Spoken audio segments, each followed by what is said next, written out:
In this video, I'm going to be showing you some compatibility updates for Flycast. As of the 10th of January, a long-standing issue with Triggerheat Exelica for Naomi has been fixed. This game used to have 1 to 2 seconds worth of input delay that has now been sorted. So this game is now fully playable, and I actually really like this game and its weird lasso mechanic.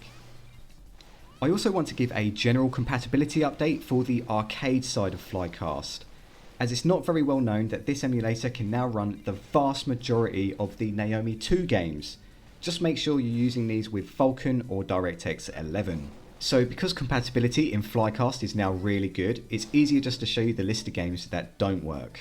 This list of games is truly on the fringes of the Naomi 1 and 2 arcade platforms, and all of them have some kind of weird input system or quirky hardware that is yet to be emulated.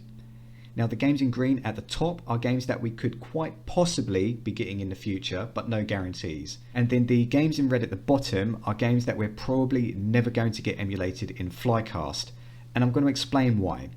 Now Mushu King, Dragon Treasure 1 to 3 and World Champion Football Series all used RF cards. And without those RF cards, it renders the game pretty much useless, as the cards were integral to its gameplay. Now, Derby Owners Club and Star Horse are very unique arcade games. Essentially, these are horse management arcade games, and in the original arcade you would have a bank of about 8 seats with individual screens, and you would all observe races on one larger screen that was in front of everyone.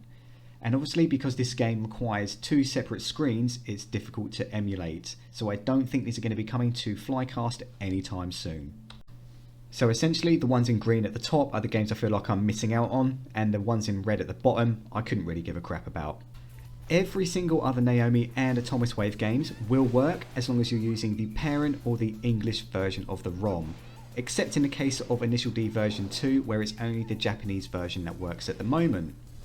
And with 18 Wheeler, you actually want to use the upright version of that game because the standard version has broken controls. If you do want to get those missing games up and running, you can use them all, and it does support pretty much all of them.